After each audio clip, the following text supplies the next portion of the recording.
Good afternoon and welcome. I'm Ralph Tiergart. I lead education for AAHOA, and today we are delighted to present another episode of a topic that I think a lot of people are going to find fairly interesting and probably don't know as much as they should. It's called the Corporate Transparency Act. And for many of our owners, many of our members, the Corporate Transparency Act is something that has already been enacted, but there have been changes. And so today it's our privilege to have the folks from Dentons join us to talk about some of those changes and what this means to hotel ownership, especially as it relates to things that may affect you with regard to reporting. So, hey, Raja, good to see you again. How are you? I'm doing fine, Ralph. Thank you. Awesome. Thanks. So I know you're going to be joined by your partner in crime, Colby Burks, but I know that you and I actually took a shot at this. Hey, Colby, welcome. Thank you. Happy to be here. Awesome. I know that Raja, you and I took a shot at this last year when it was about to begin.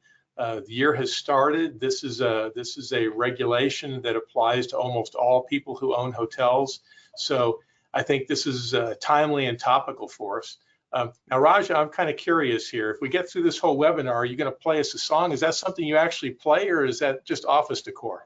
Yeah, that's a real guitar. If everybody stays till the very end, I'll write my own AAHOA song and sing it for everyone. So stay tuned for that, and let's jump into the seminar. That's awesome. And so a couple of quick housekeeping notes. A couple of things to keep in mind. We do want to have a fairly robust Q&A at the end because I'm certain that this topic is going to generate a lot of questions from the audience who will be joining us today. So please do stay to the end so we can get into the Q&A. And also, just as importantly, Dentons has graciously provided an ebook for us on this topic. So it's something that you can download, so keep your phones handy. Toward the end, there'll be a QR code and you can download a free ebook on this. So also on your dashboard, look for an option toward the bottom that says questions.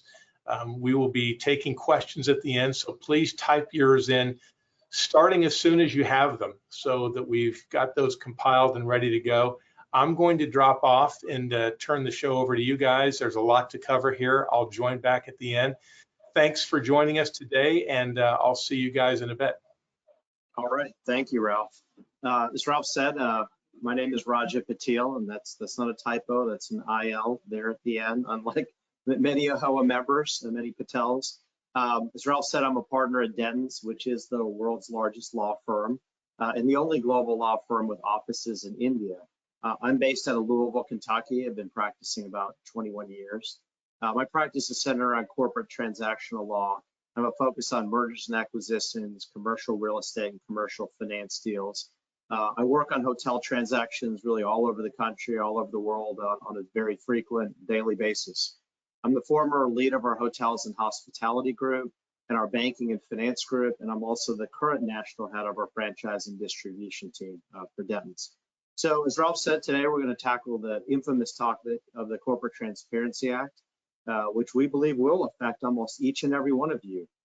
We're only going to have really enough time to hit the high points of the CTA, but you'll hear that there is a lot of uncertainty regarding the CTA and its application. So really, if you hear nothing else today, I think it's important you get in contact with your trusted advisor as soon as possible. It needs to be someone who's closely following the CTA, so they're guiding you through proper CTA compliance in a timely manner.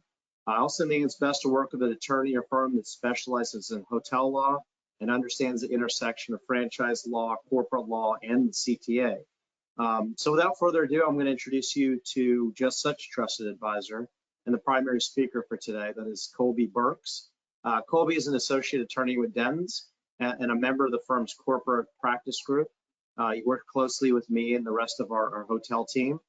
Colby has played a pivotal leadership role in our firm's CTA compliance team, which is an internal working group tasked with CTA compliance for the majority of our firm's tens of thousands of clients.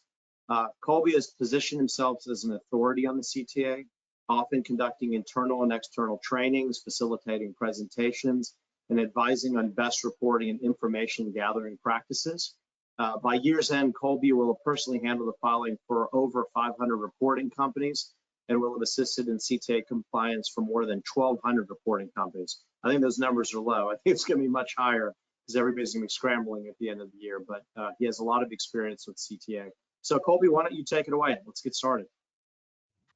Yeah, Roger, thank you. And I want to begin by thanking AAHOA for the opportunity to speak with you all today on a very timely and important topic, the Corporate Transparency Act, compliance amid changes and challenges.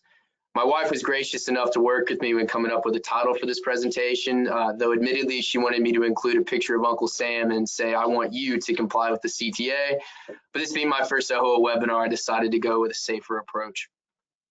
By the end of this presentation, I hope to instill in each of you a workable understanding of the complexities of the CTA, as well as to answer the looming question, is it really here to stay?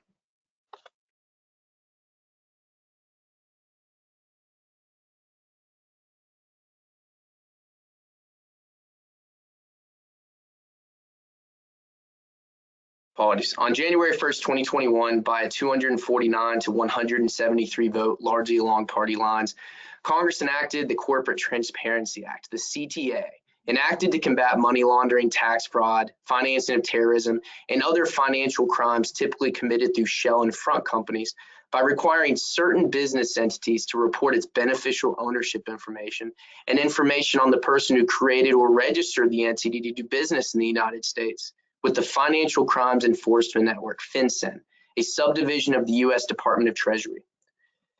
Note that I said certain businesses. The reporting obligation of the CTA is not categorically applicable to all types of businesses.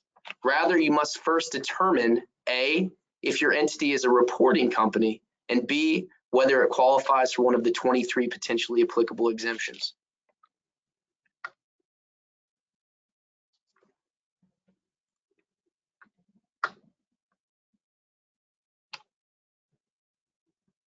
First, you must determine if your entity is a reporting company.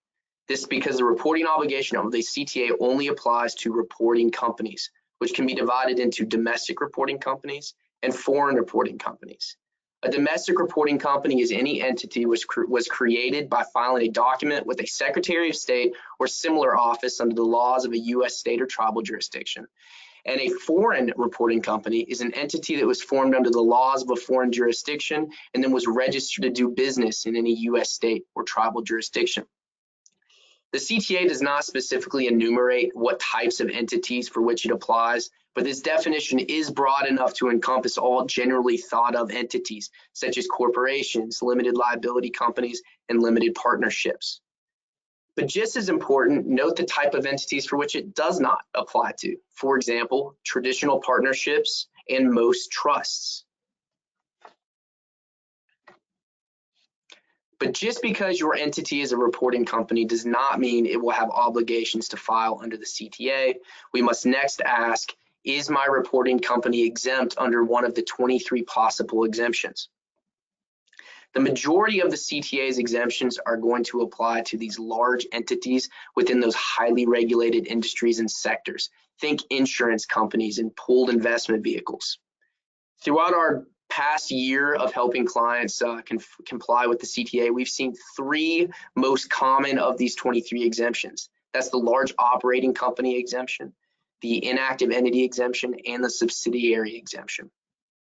The large operating company exemption is going to apply to any company that employs 20 or more employees within the United States on a full-time basis, has a physical operating presence within the United States, and that filed an income tax return in the United States last year claiming at least $5 million in gross receipts or sales. The subsidiary exemption is going to be a vehicle by which we can engraft an exemption of a parent company on its wholly owned subsidiaries. So taking a moment, think of Company B is a wholly owned subsidiary of Company A. If Company A is exempt under the CTA under the large operating company exemption, we can engraft that exemption onto Company B. So Company B, although may not be exempt individually, will be exempt by virtue of being a wholly owned subsidiary of Company A.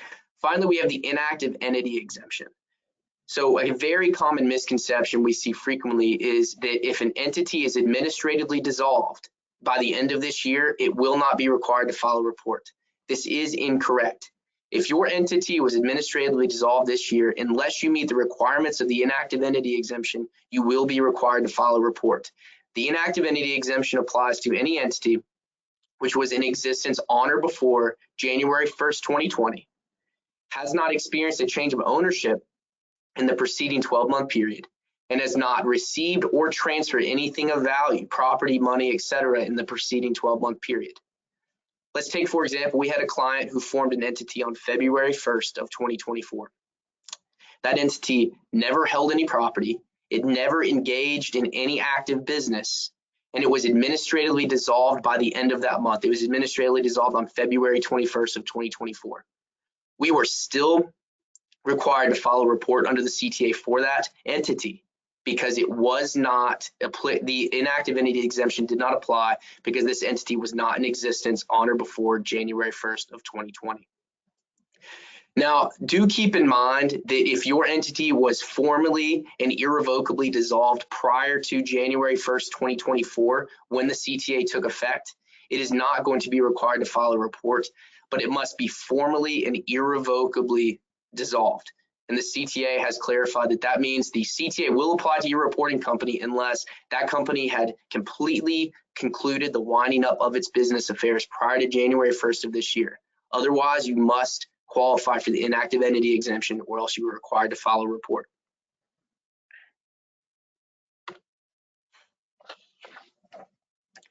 So we've determined that you are a reporting company. We've determined that no exemptions apply. What information do you have to report? What's next? Well, reporting companies are responsible for filing, reporting, and updating information about the reporting company itself, any beneficial owner, and in the case of companies created or registered on or after January 1st, 2024, it's company applicant. Excuse me. A beneficial owner is any individual who either owns or controls 25% or more of the outstanding ownership interest of a company, or exercises substantial control over the business affairs of the reporting company. The CTA does not expressly define substantial control, but FinCEN has identified certain categories of individuals that will fall within this category of substantial control. Those are going to be things like your senior officers, think your presidents, your CEOs, your other C-suite officials. These are individuals who have the authority to appoint or remove senior officers or a majority of the board of directors. And these are going to be individuals that otherwise are engaged in making important decisions on behalf of the company. Next is your company applicant. Your company applicant is going to be any individual who filed the articles of organization or certificate of registration for the reporting company, thus creating that reporting company, or the person who is primarily responsible for directing the above actions. As a matter of practice, you can go ahead and assume that if an individual signed their name on the articles of organization or the certificate of registration, they will be a company applicant for the purposes of the CTA.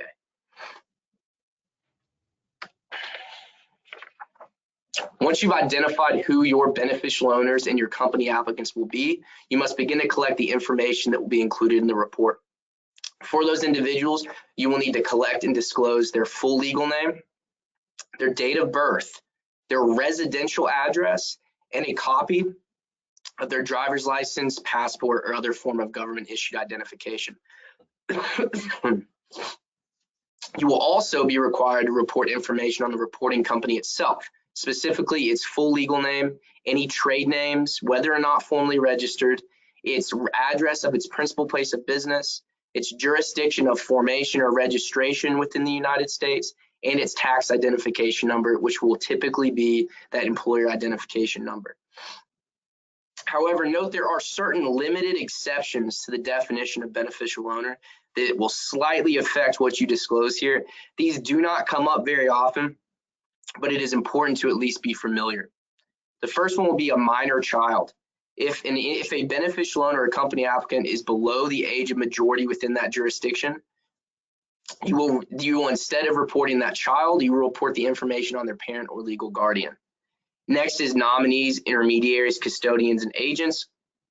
You are still going to report the information on the ultimate beneficial owner, not their nominees or custodians. For employees, these are situations where an individual only exercises substantial control in the company by virtue of their employment with the company. In those instances, employees are not going to be considered beneficial owners and will not be required to be included in the report. For inheritors, we're only worried about individuals with the present interest in the company. So if you only have a future interest through a right of inheritance, you are not going to be considered a beneficial owner for the purposes of the CTA. And finally, our creditors. Creditors are not going to be considered beneficial owners for the purposes of the CTA report.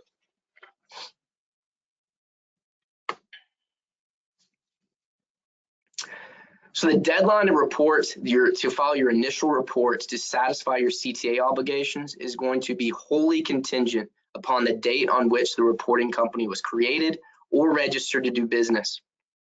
For example, if your entity was formed before January 1st, 2024, you have until January 1st, 2025 to file this initial report.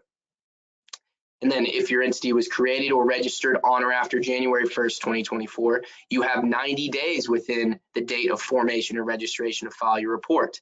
Note this was originally 30 days, but the CTA did extend that deadline to 90 days. Concerned that individuals it may be difficult for individuals to wrap their heads around the CTA and file the necessary reports. So it's more of a phase-in period this year. And then for entities created or registered on or after January 1st, 2025, you will only have 30 days within the date of that formation or registration to file your initial report. Now, FinCEN has reported that as of to date, the number of BOI reports that have fallen well below their expectations, leading many to expect that there may be an extension of this deadline. However, I encourage each of our clients and anyone I speak to on the matter to approach this as if the deadlines are going to stand, because FinCEN has provided no clarification and no express indication that the deadline will be extended. And as you'll see from the next slide, there are significant civil penalties that can be levied for a failure to file this report within the deadline. And one thing I do want to also mention is if you file your initial report and any of the information you reported changes, for example, if you provide a residential address for one of your senior officers and they then move after the initial report was filed, you have 30 days to report that change to FinCEN. But what if you don't file? If you have a willful failure to file that initial report or a willful attempt to provide false or fraudulent information in your report, you can receive a civil fine of up to $500 per day, a criminal fine of up to $10,000, an imprisonment of up to 2 years. These financial penalties may be levied against the reporting company itself, but these penalties may also be levied against senior officers and even beneficial owners who are at fault for the failure to file the report on a timely basis, or who provided false or fraudulent information to the reporting company that ultimately ends up in the report. However, despite FinCEN's best efforts at notifying reporting companies of their reporting obligations, FinCEN reasonably anticipated many non-compliant entities to argue ignorance of the CTA. So FinCEN has adopted a safe harbor system. What this means is, if you end up filing your initial or corrected report within the stated safe harbor period, you will be free of any resulting civil or criminal penalties as a result. For example, if you fail to update a prior submitted report with the updated information within that 30-day period, FinCEN has said that you have actually 90 days from that initial deadline to file your updated report before they will levy any civil or criminal penalties. Now, for a failure to file an initial report within that stated deadline, they have not adopted a strict safe harbor period, but FinCEN has said they will look at the specific facts of that situation to determine if a safe harbor period is warranted and whether civil or criminal penalties should be pursued in that instance.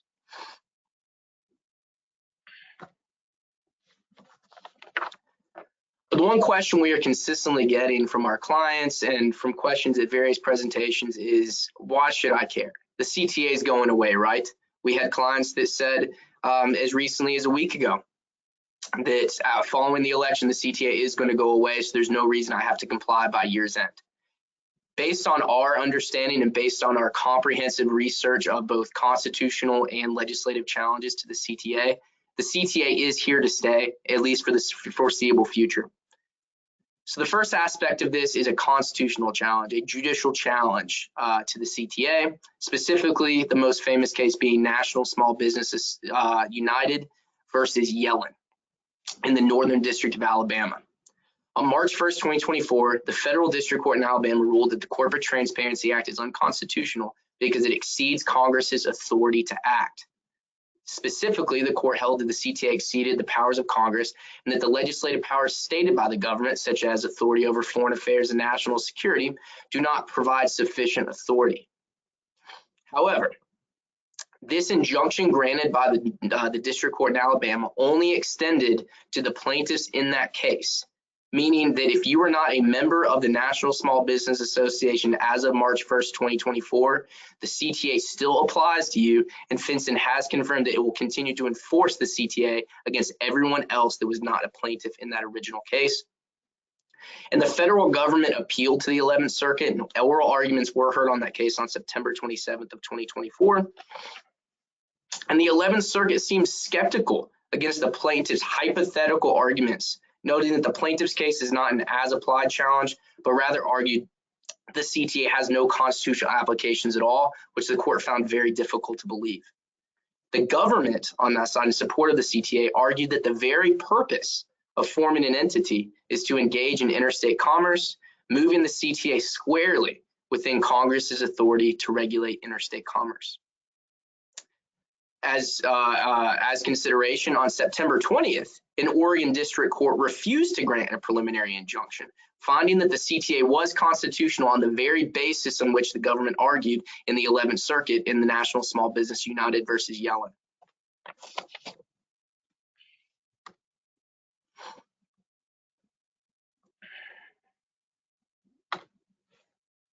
Now, in addition to judicial challenges to the constitutionality of the CTA has also experienced significant legislative attempts at repeal. First, on April 29, 2024, Representative Warren Davidson, a Republican from Ohio, introduced House Bill 8147, which he termed the Repealing Big Brother Overreach Act. House Bill 8147 was referred to the House Committee on Financial Services and has not yet made it to the floor for a further debate or vote. Then, on May 9th, 2024, Senator Tommy Tuberville, a Republican from Alabama, introduced Senate Bill 4297, the Repealing Big Brother Overreach Act. Senate Bill 4297 was read twice, but then referred to the Committee on Banking, Housing, and Urban Affairs, and there's been no indication of further comment, discussion, or vote in the near future. That's all to say that the Corporate Transparency Act is here to stay, at least for the foreseeable future. And it is paramount that yourselves, your clients, and your employers are aware of the requirements, and for the reporting companies, the more complex organizational structures, to adopt internal processes to ensure the timely submission of accurate reports. I presented this information with the goal of instilling a workable understanding of the CTA, but given the breadth of the Act and the frequently published interpretive guidance from FinCEN, this is no way exhaustive. So please ask me questions. My contact information is also going to be listed on the last slide, and I'm happy to discuss this further with any of you before the end of the year deadline. And I'm happy to take any questions regarding the CTA at this time. Wow, that is a lot to unpack, Colby. So I guess the first question I would have is, I think you know the fact that AHOA represents members who, by and large, own one or multiple hotels. They're probably not under the purview of large corporations. If you had to hazard a guess of a percentage, Raj, I see you too. So how do you guys think about what percentage of AHOA members do you think this probably pertains to?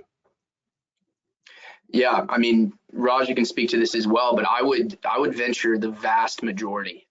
I would say even 90% or more. Again, as stated, AHOA members are not typically going to be engaged in a highly regulated industry, and 99% of the exemptions to the CTA only apply to those highly regulated industries like investment companies and like public utility companies.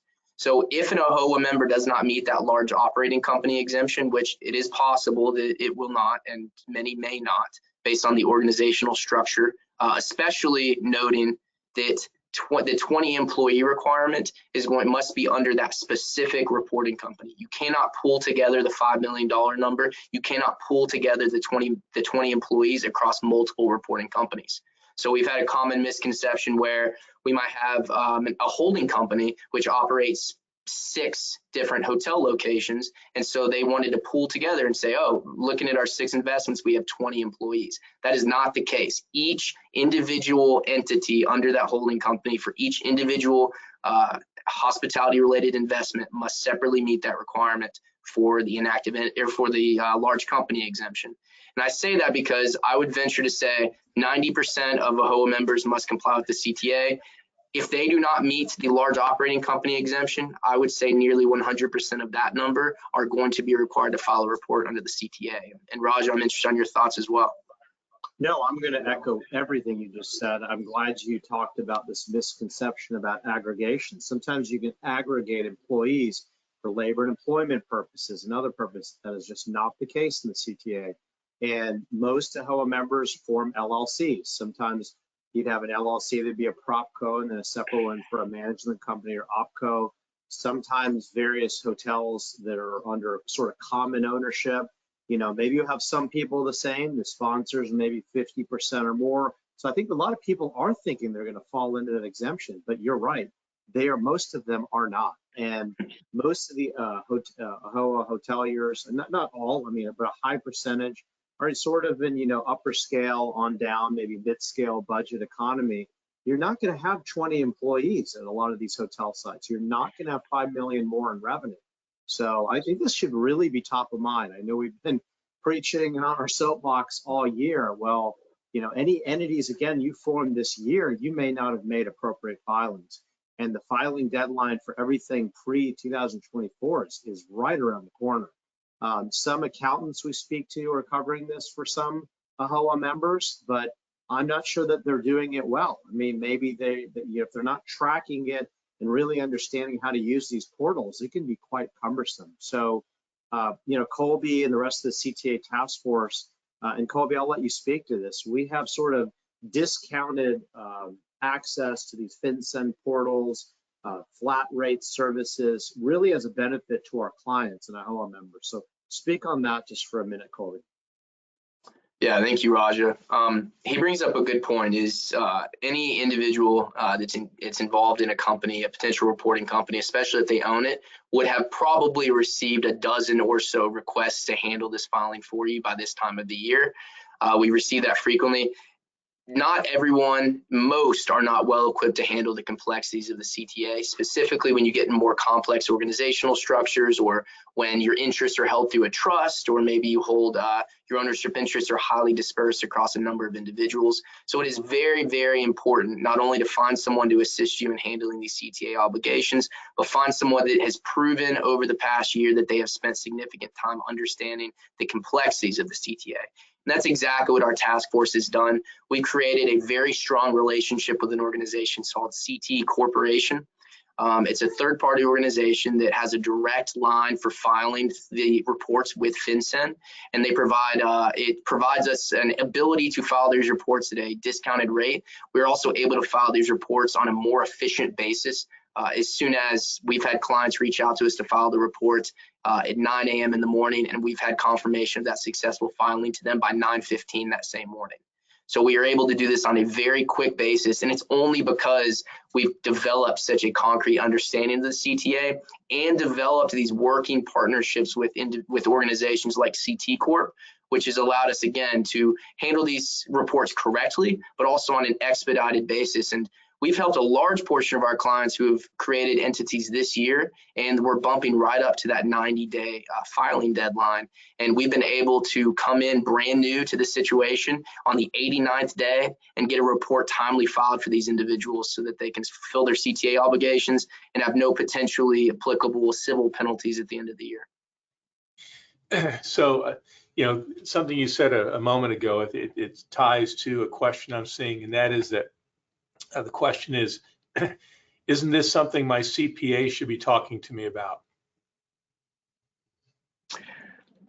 Yes, your CTA, if you have an attorney that has previously handled some of your other work, yes, those individuals should certainly be talking to you about this. But our experience is that is not happening. So the answer to your question is kind of two-pronged. One, they should be reaching out to you on these items. 80% of the time, we're finding they are not. This is something that attorneys have overlooked for some time now over the past year. Our firm is, I've spoken to other attorneys in our market, and we are one of the few firms that are actually handling CTA compliance for our clients. So the answer is yes, they should be reaching out to you, but they're not.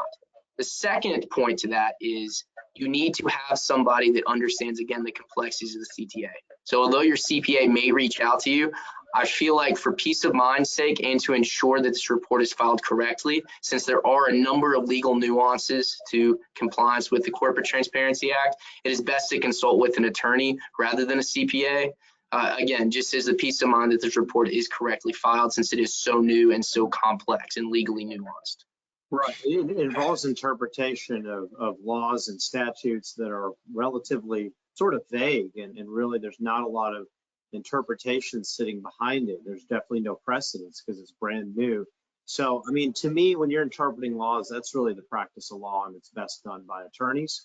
Not to say that there's not some CPA firms out there that would be on top of all this. They've been, addressing these issues with their clients, with attorneys that they provide guidance with or through. But, I think that Dentons really stands apart in this regard. I think we're taking this very serious. We are sort of a business corporate law firm, and we have a lot of breadth and depth across the country. And so, I mean, we very early on identified that this is just something that's probably here to stay. We need to make sure we're on the cutting edge of it. So, I mean, really, this is offered mainly to our existing clients, but, we definitely want to throw this out to all of the AAHOA members. I think you're well suited to go through a law firm to do this. I think we, again, have a very robust program for doing this. We're very efficient about it. Going to even be on fixed fee basis. So, I think this is a good service for people in AAHOA to consider. So that's interesting. So, Raja, we've talked about this. Our members, many of our members very well, and I'm sure most members have an attorney that they work with. How, if I own a hotel, how am I normally hearing about the existence of the CTA? Am I just watching, the news? How is the existence of this new reporting requirement generally being communicated to business owners so that they would know that first order of business is this may not be your CPA that you're working through to fulfill this requirement, but you probably should be talking to somebody with some legal expertise? How do they even know about it? That's a really good question. I mean, I've seen it on the nightly news. I've read about it in publications from time to time. It's been out there. It's been out there for, over a year at this point. Again, I think a lot of people are ignoring it. I'm not really sure why.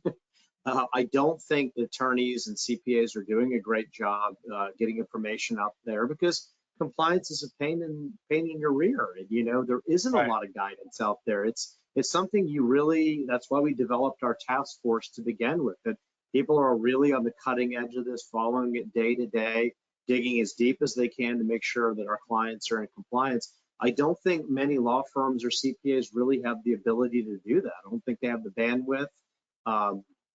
So I think we are on the cutting edge of it.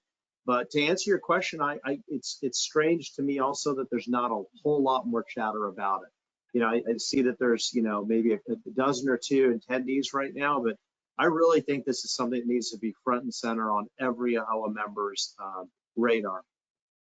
Well, the good news is we're recording, and a majority of our views, interestingly, come after we've completed a recording. We have it up and available in our AAHOA Resource Center.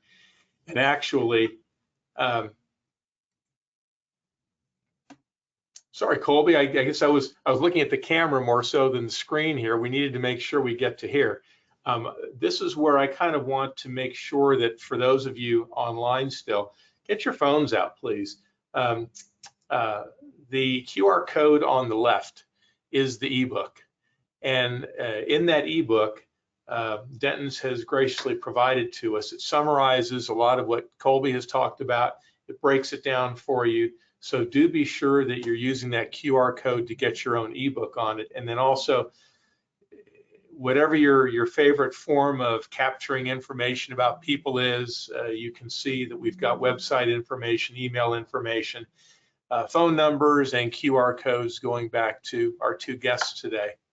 So be sure that you get that.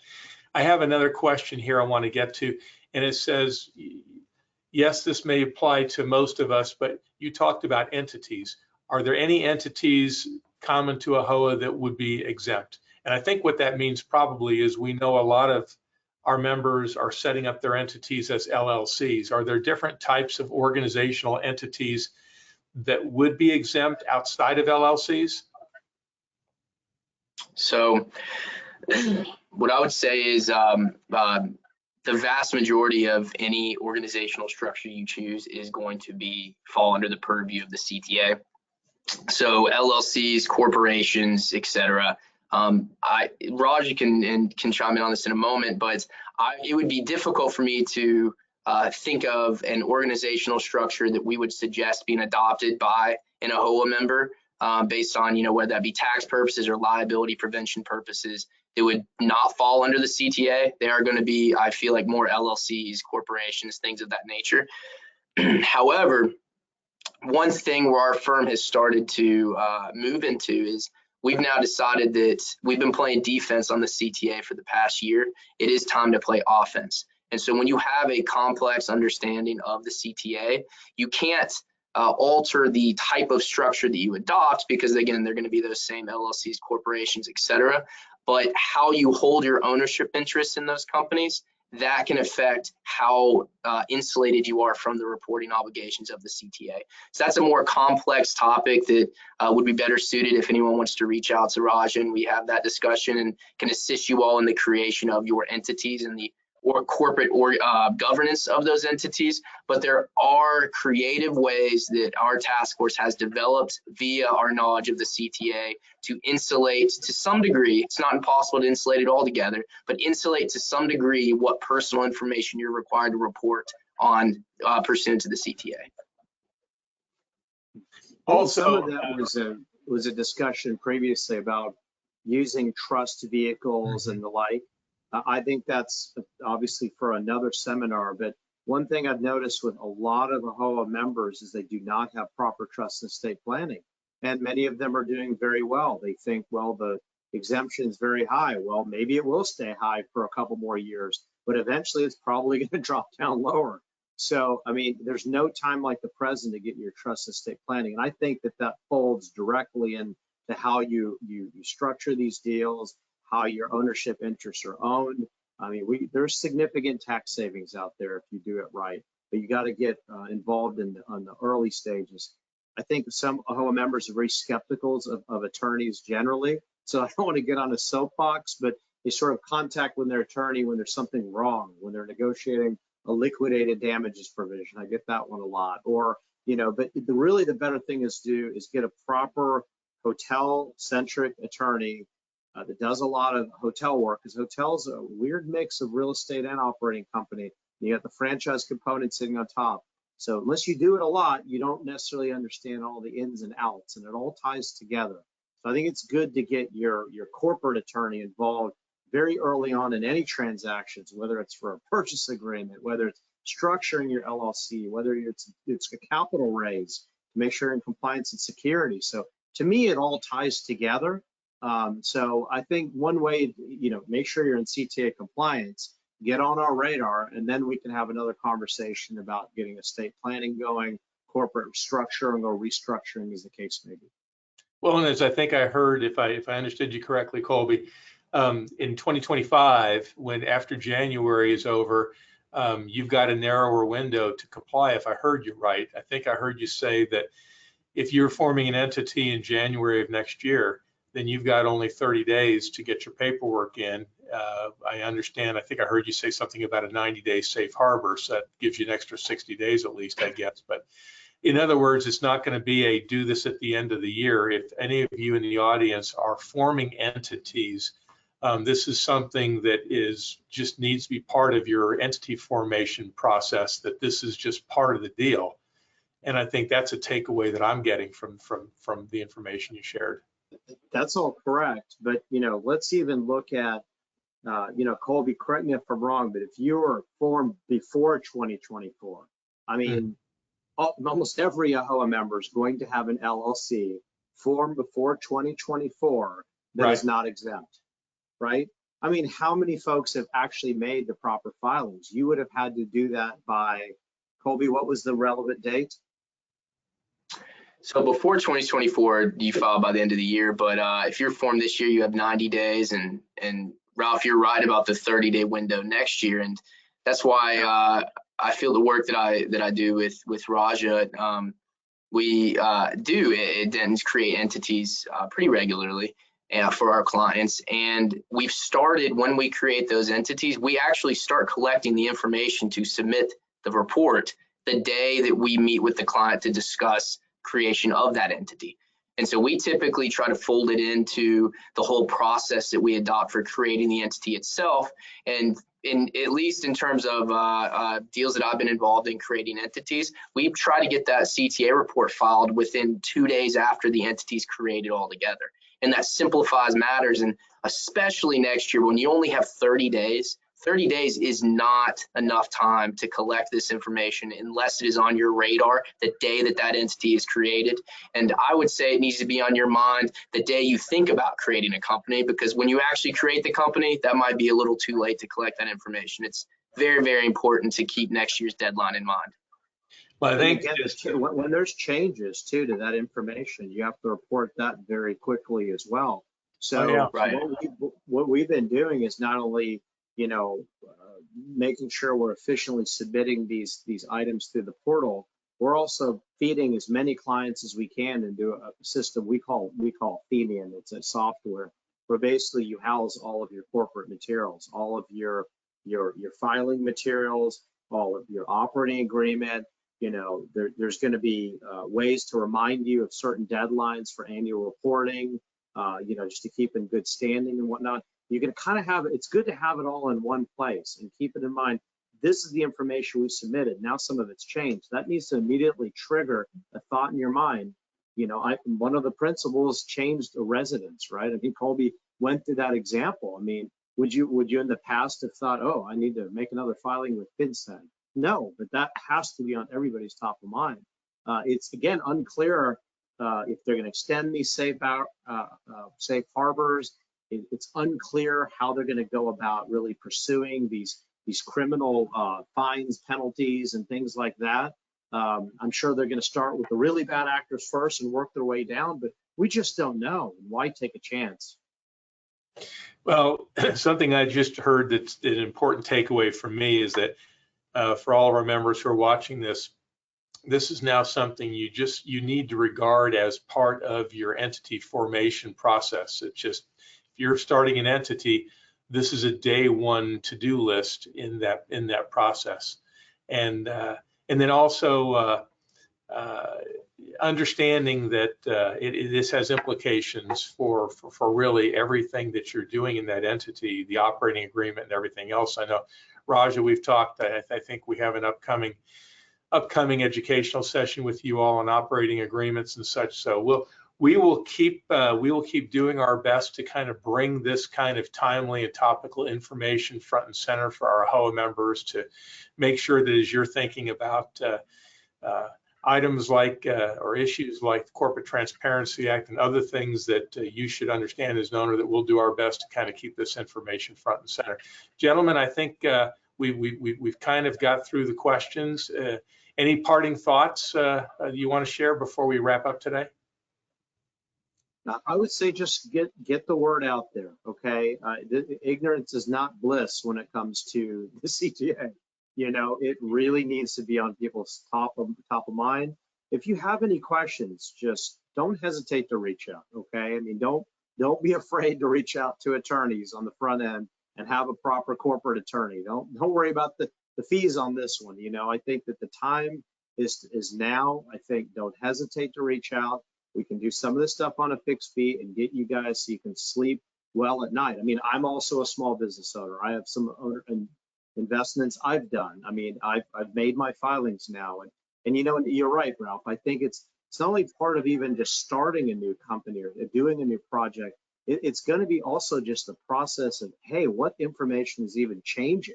But there needs to be processes developed. I mean, that the time for, you know, we'll figure it out, you know, that was gone a long time ago. And everybody's going to get swamped with these filings at the end of the year. I mean, Colby, you gave me some numbers on the filings, and I was joking earlier. You think that's all you're going to be doing? You're wrong. There's going to be a wave of these things coming in. And Right. at some point, we're going to have to cut the cord and say, we can't do anymore. We're overwhelmed with it. So again, I think getting the word out there, keeping it top of mind. Today's the day. Don't push it back anymore. Let's get this going and get everybody in compliance. Well, Raja, Colby, thank you for sharing incredibly valuable information with all of us today. I've learned something, as I always do, so thank you for that. And I will take you up one of these days and have you play a song for us. So anyway, so I would like to thank everyone for joining us today. Have a great rest of your day. We look forward to seeing you on another AHOA Learning Journey webinar soon. Thanks.